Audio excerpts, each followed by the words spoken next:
Hi, this is Louis Ungit, and today we are going to talk about what kind of experiences people have when they're taking ayahuasca. Um, so, um, that is the subject today. Every day we talk about different things relating to using drugs for spiritual purposes. My name is Louis Ungit, and welcome to the podcast. Um, you can check me out, louisungit.substack.com. And you can get updates on my upcoming book that's very close. It's like a week away. And it's called Return of the Dragon. It's all about this question, this blending together of psychedelics and religion. And it has like a crazy premise, a crazy twist at the end that by telling you, I'd ruin the book. So check it out, read the description. You can check out louisungit.substack.com. Also check me out on Twitter. I am Louis U. So let's jump into the subject here. What do people experience when they take ayahuasca? The number one thing that seems obvious is spiritual experiences. As almost everybody has some kind of giant spiritual experience. And that seems obvious, but what is extremely interesting is very non-spiritual people have spiritual experiences. So a giant percentage of the people that start the ayahuasca experience as an atheist actually cease to be atheists. It's close to 2/3 cease to be atheists after they take ayahuasca. So when we talk about the spiritual experience, it's a heavy duty spiritual experience. Michael Pollan, the author of How to Change Your Mind, says, you go deep enough and far out enough in consciousness and you will bump into the sacred. It's not something we generate, it's something out there to be discovered. And this reliably happens to non-believers as well as believers. So something that happens during ayahuasca causes us to bump into something out there, something not in our own head. A lot of people assume when you take a psychedelic, something's going on inside your head. But almost everybody that takes ayahuasca says something's going on outside of the head. So that's a very interesting thing. The next thing people experience, call it heavenly geometries, shapes, often in the style of ancient Mesoamerican art. You'll see the stepped lines and the zigzags. Think of like Aztec art. It's very interesting. And that's the geometry is something that people endlessly talk about after they've taken ayahuasca or DMT. Rick Strassman, professor of psychiatry at the University of Mexico School of Medicine, led a study published by the American Medical Association that found participants in the study on DMT. DMT, by the way, is the active ingredient in ayahuasca. They saw dramatic geometric shapes and kaleidoscope colors. So the participants in the study all said that. It was crazy. The next interesting thing that people see when they take ayahuasca is entities.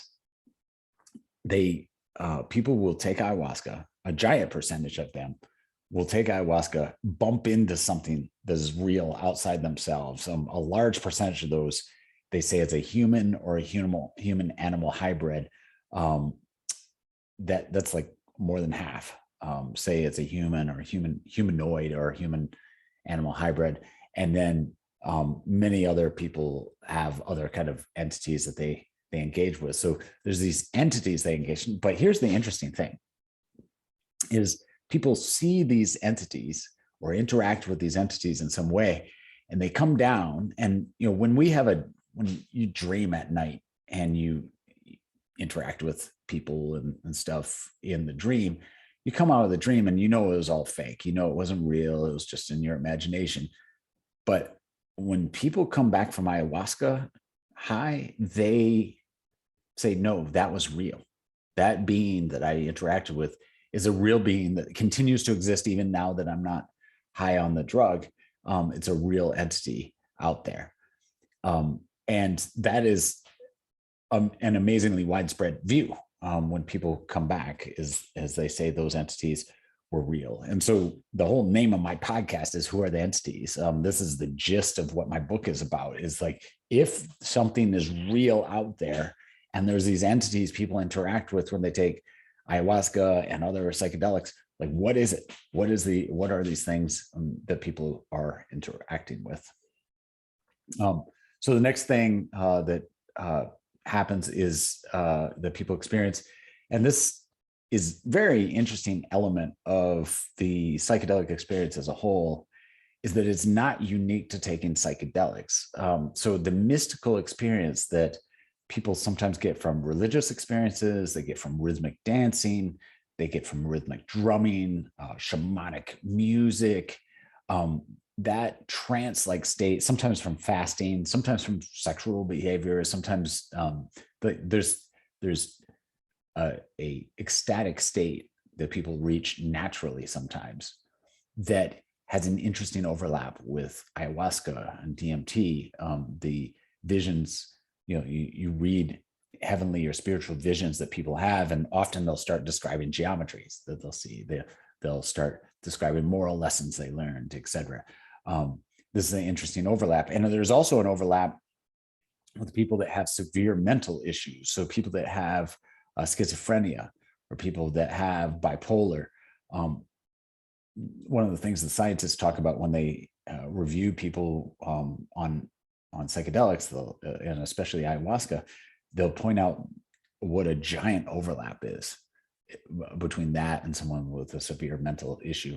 And then finally, it's also a lot of overlap with people that have near-death experiences. So often you'll hear, and they've made movies and written books about this, of someone dying and going to heaven, or dying and experiencing entities, and dying and seeing people, or whatever. And that overlap, the descriptions that people often have when they come back from a near-death experience, is amazingly similar, to the point where some people have speculated, I think Rick Strassman has speculated this, is that there may be some DMT in our pineal gland in our brain, and that may allow us to have that DMT experience when we do it. So there is an interesting overlap between sober mystics and people that take DMT. It's almost like forces that spiritual experience. So this is where it kind of gets weird. One of the things that people often experience is out-of-body experiences and telepathy. So out-of-body experiences, when you feel as though you're looking down on your own body, or you feel as though you're a ghost outside of the physical, and now you're not in your body, and you're able to maybe be off to the side or above. Some people talk about being on the ceiling, looking down at themselves. That's a very interesting thing that often happens with psychedelics, LSD, magic mushrooms, but also ayahuasca and DMT. And then also telepathy. Telepathy is the ability to pass your thoughts to other people and read the thoughts of other people. And that is so common with ayahuasca. So people report, oh yeah, I could understand everything she was saying, and she could understand everything I was saying when I was on it. That is such a common feeling on it, that ayahuasca has an alternative name. It's an older name for it. It's called telepathy.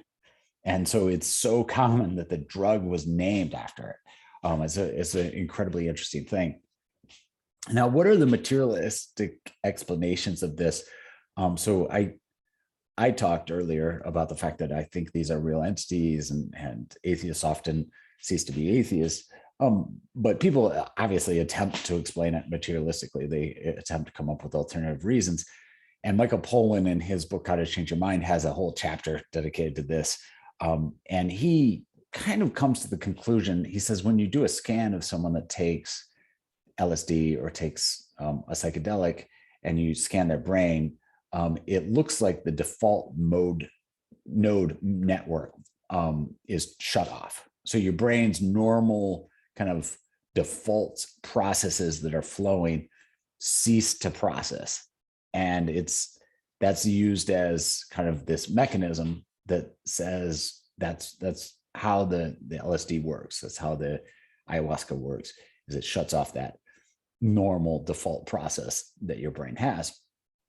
But what I point out in my book, and that's absolutely true, is while that certainly may be true, at best that explains a mechanism.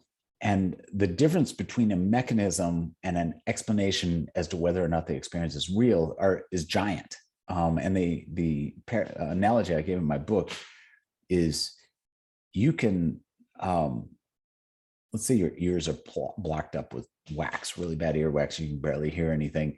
And the doctor gives you some earwax medicine, and the earwax, bubbles away on your ears, and all of a sudden you can hear. The mechanism for allowing you to hear was this chemical that you put in your ear.